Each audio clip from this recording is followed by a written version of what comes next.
Yan, magandang umaga po, ma'am. Magandang umaga po sa ating lahat and welcome po sa ating morning devotional. At ako po ngayon ang napagsalita, Brother Japet Buko. At ang manguna po sa ating devotional is Sister Angela. At bago po yan, magkakaroon po tayo ng opening song and opening prayer po si Sister Sam. And closing song and closing prayer po ng ating schedule. Ngayon po ay tayo po ay dumako na sa ating opening song.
Sister Sam.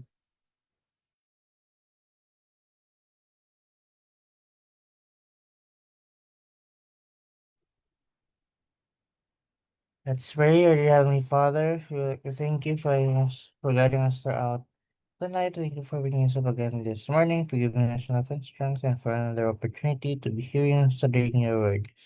Please continue to bless us, and especially the speakers, so that they may impart the message that you'd like us to receive this morning, and so that we may be able to understand it clearly and apply them into our hearts and minds, so that in our daily lives, so that we may become the children that you like us to be and become good examples to those around us. Please continue to bless us throughout the rest of this day. Help us become the best version of ourselves that we can be, and thank you for always hearing us, our prayers. In Jesus' name we pray, amen.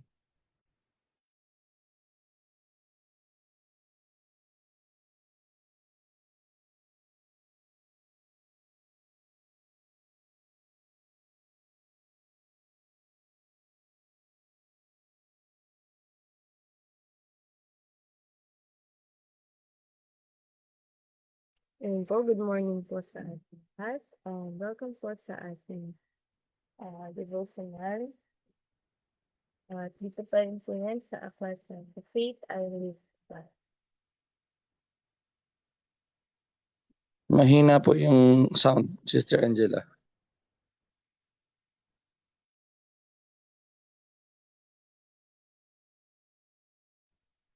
Hello po. Okay na po. Mahina po.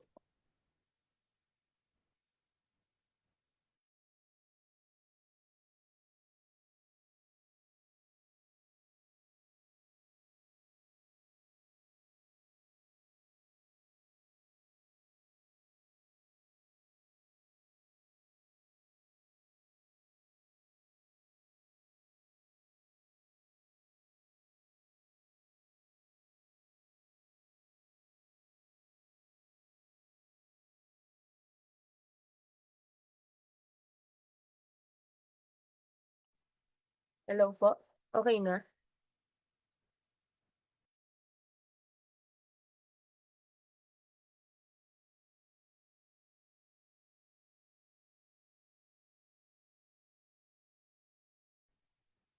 Ayan po, naririnig na po.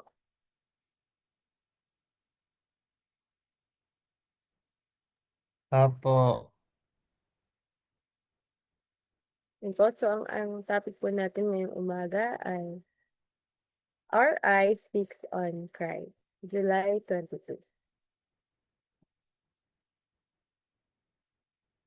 Sabi po sa ating key text, O our God, wilt thou not judge them? For we have no might against this great company that cometh against us. Neither know we what to do, but our eyes are upon thee. 2 Chronicles 20, verse 12.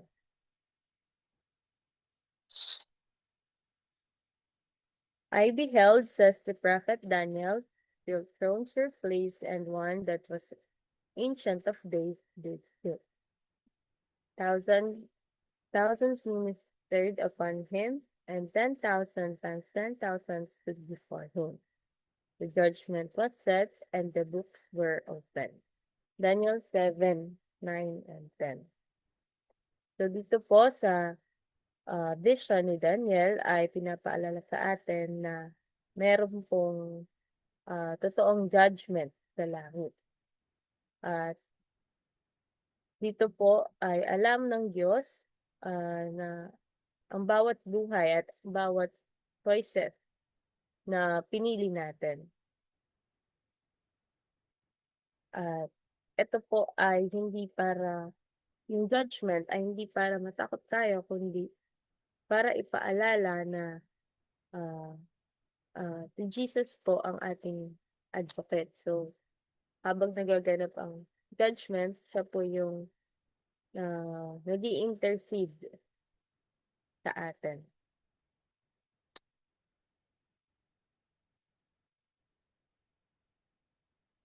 Thus was presented to the prophet vision the great and solemn day when the characters and the lives of men should pass in review before the judge of all the earth, and to every man should be rendered according to his work. The Ancient of Days is God the Father. It is He, the source of all being and the fountain of all law, that is to preside in the judgment. And holy angels, as ministers and witnesses, in number 10,000 times 10,000 and thousands of thousands, attend this great tribunal. So, ayan po, dito, pinapakita na may magaganap na totoong paghuhukom at ang bawat buhay at karakter ay i-review ng ating Panginoon. At ang Diyos po ang siyang magiging judge natin na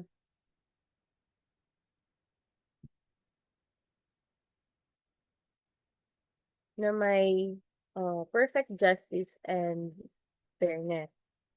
So, nandun din po ang mga holy angels as witness.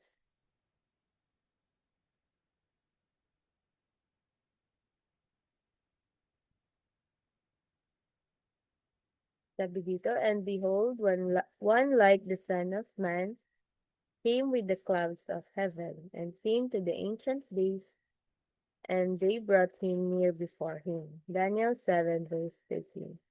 The coming of Christ here described is not his second coming to the earth.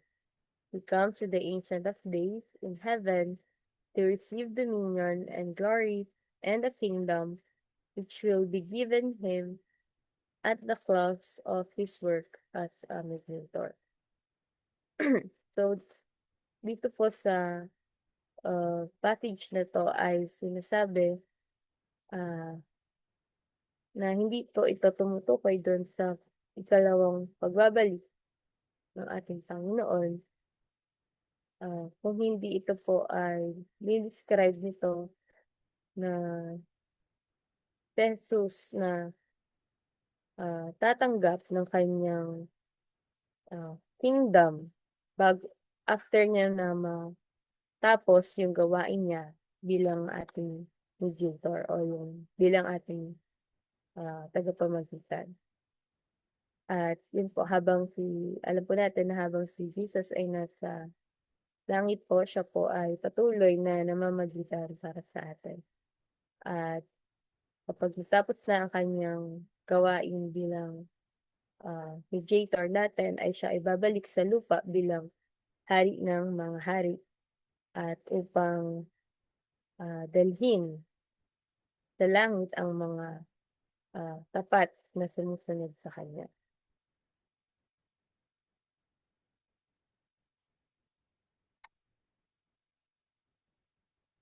It is this coming and not his second advent to the earth that was foretold in prophecy to take place at the termination of the 2,300 days in 1844.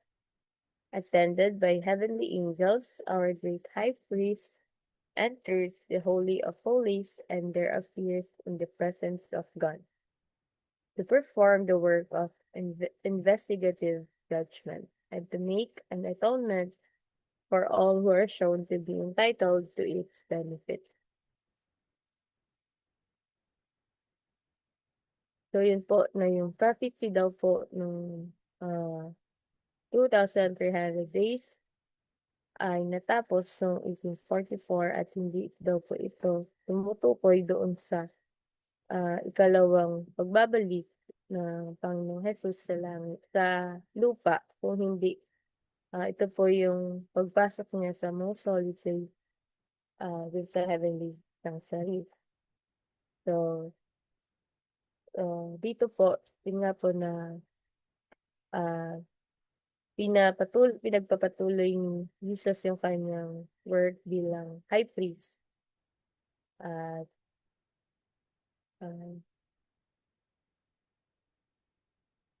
so, ito po ay paalala sa atin na si Jesus ay gumagawa para sa ating salvation. Kaya nga po, habang may panahon pa ay nawa po ay manatili tayong tapat at mag-repent sa ating kasalanan. At yun nga po, ituon natin yung ating paningin o yung focus natin kay Kristo. At dahil siya yung namamagitan para sa atin, ang ating mediator.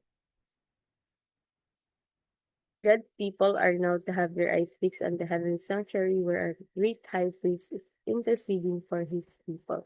So yun po, no, na yung focus natin ay nakatuon lamang kay Jesus dun sa heavenly sanctuary. So, mm, so instead na mag-focus tayo sa mga bagay dito sa lupa, ng mga problema, mga distractions man, ay tayo po ay mag-focus o tuon natin ang ating isipan kay Jesus dahil siya po ang ating pag-asa at ating kalakasan. Soon we shall be weighed in the balances of the sanctuary, and over against our names will be recorded the judgment rendered.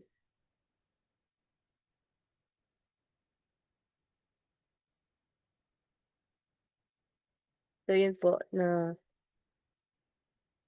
ibig sabihin na po nito na i-examine or review ng Panginoon yung ating buhay, yung ating mga pinili, ating faith, at yung relasyon natin sa Kanya. Hindi, yun nga po, ulit na hindi para matakot tayo, kundi maging handa po tayo.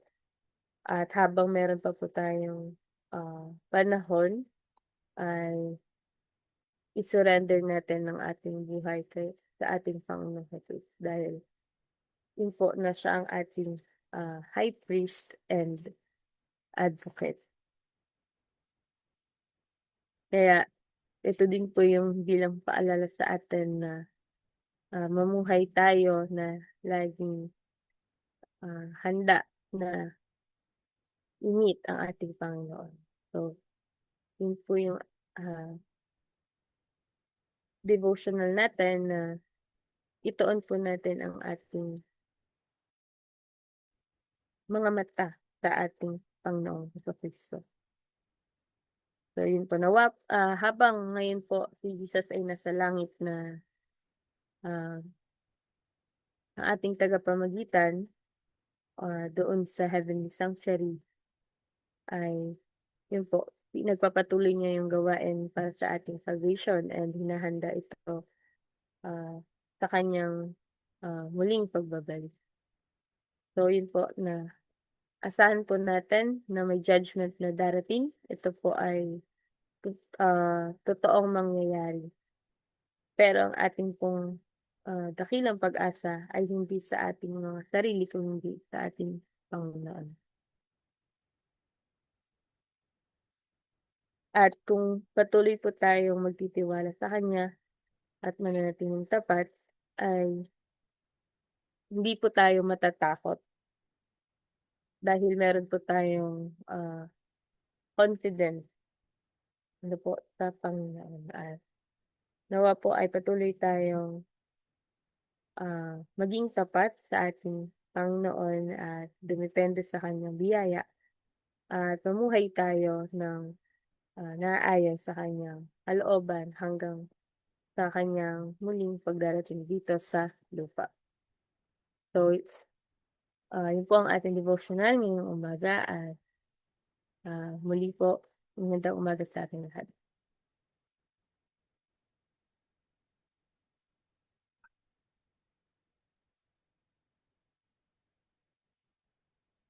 Yan, maraming salamat po, Sister Angela.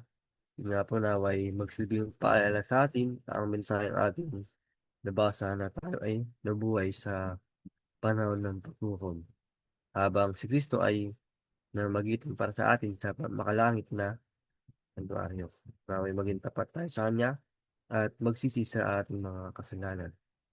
At mamuhay ayon sa Kanyang kalooban. At nandito lang po ating devotional at tayo na po ay dumako na sa ating closing song and closing prayer po ng ating speaker.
Tayo po ay manalangin. Ama naming banal, Diyos na makapangyarihan sa lahat. Kami po ay nagkapasalamat sa umagang ito sa mensahe po na inyong ipinarating para sa amin at nawa magsilbi po itong paalala sa amin na kami po ay patuloy na magtiwala sa inyo at sa aming Panginoong Jesus na ah, kabila po ng mga distractions dito sa mundo, mga problema, ay kami po ay patuloy na magtiwala sa inyo at kami po ay inyong bibigyan ng kalakasan at nawa po Ama, kami po ay um, mamuhay ng buhay na naayon sa inyong kalooban. At hiniling po namin na mapapatuloy kami patatagin, palakasin at upang sa inyong muling pagdating dito ay maging handa po kami sa maging sa parating na judgment. At patuloy po nawa kami maging tapat sa inyo at sumunod sa inyong mga ito. At sa buong araw na ito, Ama, kayo po ang nanguna sa amin. At nawa po ang aming bawat gagawin ay makapagbigay po ng kalwalhatian sa inyo. Patawarin niyo po kami sa Santa Mina sa pangalan ng mga pagkulang pagkakasala sa pangalan ni Jesus. Amen.